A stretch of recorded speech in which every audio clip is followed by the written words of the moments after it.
excited about this. Let's all start moving this direction. Here today, my name is Pat White. I'm the CEO of Bitlane.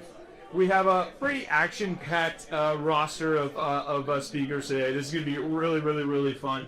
My name is Pat White, CEO of Bitlane. I'll be kind of seeing this just a little bit here. Joining me on stage today, Howard Wu is the co-founder and CEO of Aleo. Which you might know is a privacy-centric blockchain focused on compliant privacy. So this is going to be a great talk talking about how blockchains have evolved over the years here to now be more focused on privacy, but still stick with that compliance. As someone in the tax and accounting space, I can certainly appreciate that quite a bit. And then Jack McDonald, SVP of Stablecoins at Ripple, will be joining me for a fireside chat later, where we will be talking all things stablecoins. So Ripple recently launched their stablecoin, RLUSD.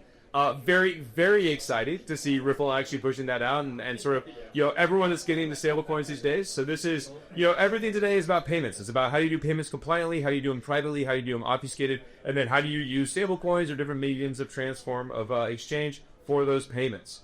So thank you so much, everyone, for being here. We have about 30 minutes of content, and then it will be back to drinking. So don't worry.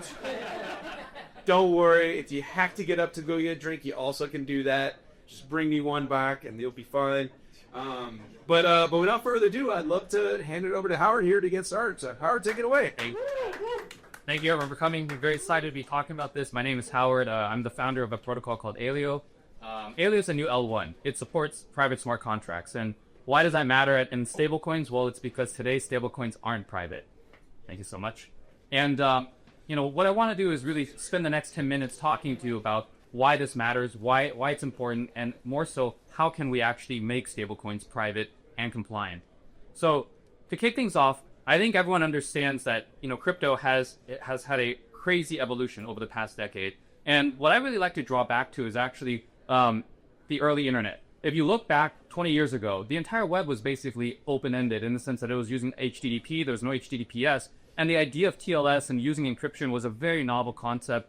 And frankly, the birth of that is what created e-commerce as we know it today. The ability to put credit cards securely over the web, to create accounts, to have your own information sensitively stored with service providers on the web. And I think the same type of evolution is going to happen in crypto as well. If you look at the market, in the past year, something like $27 trillion worth of stablecoin payments were made, and less than 0.01% of it was encrypted. And these are the numbers in actuality, in concrete terms, and there's a huge market cap for stablecoins. I think there's no one in this room is going to question the product market fit of it. However, I see two major problems with trying to make encrypted payments happen, and I think there's one key solution to it. When it comes to the problems, one cannot just simply put transactions openly on the blockchain and have the real world use it. Why? Well, let's say you want to buy a cup of coffee and you go to tap to pay at your local barista's coffee shop. The problem is by tapping to pay with USDC, you immediately will reveal to them your financial history, past, present, and future. And even more so, you've just opted in to allow them to track you for the rest of time with that account. So if you take your wage and if you spend from that account, they can start to monitor that information. And frankly, that's, as you guys all know, sensitive information. But it's also not enough to simply just say, let's fully encrypt the blockchain and just make it fully private. Why? Because compliance is not one size fits all. The way that the US looks at regulation is different from the way Canada is going to look at it. It's different from the way Switzerland's going to look at it, or Singapore, or Dubai, you name it. Every jurisdiction has their own approach to it. And this is where the real solution, I believe, comes in. And so we built this thing called Aleo. And what Aleo really is it's a permissionless, privacy-preserving, and programmable ledger. And what that means is that you're providing for private smart contracts where you can configure the compliance. And this type of configurable compliance is what allows you to then actually allow developers to adhere to different jurisdictions and build solutions like stablecoins in a compliant manner.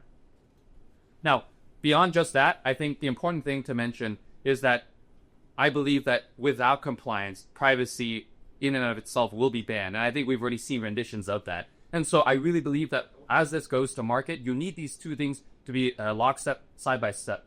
Now, in terms of techniques, I think many people are familiar with the view key technique. And I'll just say that what this allows you to do is to ensure a level of strong compliance. First off, you can view specific transaction history with a view key. Additionally, you can also choose to view all transaction data. But you can go a little further. You can, for example, threshold the information to say, hey, this view key can only be viewed if X number of people come together to recombine and see the information. But even more so, you can also then say, hey, like with this data, I now know that, for example, this account has not interacted with a no-vac-sanctioned address. That's one approach. What I'm going to present in today's talk is really 3 new techniques that I think are going to be even more valuable as we start to introduce programmable privacy. The first is compliance and rules engines. And I know there's a few folks from these organizations here today, but I think one of the key things is to think about this from a policy engine standpoint, that the future compliance being configurable means that you need to have a rule set. You need to define thresholds. You need to define who can do what, when, and for how much. And that's something that there's multiple teams that are building out and also advocating for. I believe that using private smart contracts will help to differentiate that and really give privacy a narrative that's quite compelling. But even more so is using verifiable credentials. So, we've talked about KYC. Every dApp is also thinking about KYC to some form or another. But what we don't want is to have everyone just put their data on the blockchain, make it openly visible and public for everyone to see, right? And so the way to really go about this is to have people issue verifiable credentials that are privacy preserving, so you can make attestations. So for those who are technical in the audience, for instance, having a Merkle tree where you're one of the leaves and your leaves contain properties about yourself, for example, that you're over 18, that you come from a certain nationality that's not an OFAC sanctioned country, that you have certain spend limits, or that you're an accredited investor, that you've gone through KYC with a bank. These are all pieces of information about you that can be usable and valuable to dApps. And so that type of information what you want to prove in a privacy-preserving manner, and verifiable credentials is one way to do that. We've built this thing called CPaaS, which basically allows you to do that. And I know there are many teams that are working on this idea right now. The last thing is to really talk about time locks and escrows. So, with existing types of privacy-preserving blockchains, and namely I'm calling out like Zcash and Monero, it's truly a one-size-fits-all, and there is no programmable privacy of these systems. And one of the main challenges with that is there is no easy way to then set limits and to set rates and to actually monitor and to block flows of traffic on the chain. By introducing techniques like this, dApp developers can actually ensure that there are proper checks happening behind the scenes. For instance, with a bridge, if you were to move assets across, you may want to briefly put it in a time lock so that you can actually go to an analytics provider and vet the addresses that are at play there before you greenlight it through the escrow into the actual user's account on the other chain. And these are techniques that I think are only enabled once you actually have smart contracts on a system like this. And frankly, it's more than just the 3 different types of tools I've mentioned. It is a human and a social conversation. It is also about engaging with policymakers and regulators to actually introduce these types of standards. I think many of you know that the tech tends to lead far in advance of the regulation, and the regulation itself needs to catch up with what the technology is. Programmable money in and of itself is quite an innovation, but I think to introduce confidential programmable money is an even further step in that direction. And so, this is also a conversation for all of us to be having, to think about what we can do to draft the actual standards that make this relevant for real-world payments.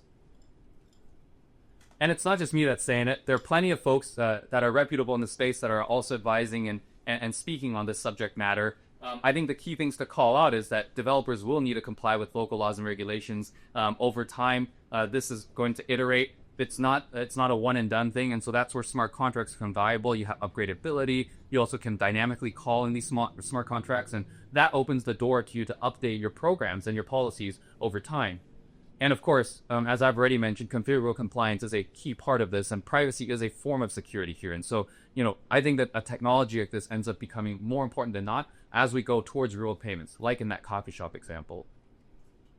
Aleo today is launched. It's one of the few that I can say in the privacy L1 space that has private smart contracts and is available. We launched with Coinbase and HashKey as our day one launch partners. And they support validating, staking, custody, and listing. And look, Aleo, I think, unlocks use cases beyond just stablecoins. And I do want to touch really quickly on that. Beyond that, first off, of course, there are payments. For example, one of the main challenges with using just, say, a stablecoin to pay today is if you want to take your wage in it, you can just see how much your colleagues make by reverse engineering the address, looking up that wallet and seeing how much everyone else makes. When it comes to identity, as I talked about, you don't want to put all of your information just up there on the blockchain. You really want to make sure that you're using some privacy-preserving technology, like a ZKP, to actually make attestations about the properties that you're claiming. Gaming. This is an area that I think is quite novel. Today, you can build a game like Chess on Chain on Ethereum, but you can't build a game like Battleship. Why? Because you have no hidden state. Everyone can just see the board. Not a lot of fun. And so it's very important to have the ability for information asymmetry, because privacy is a foundational part of that as a feature.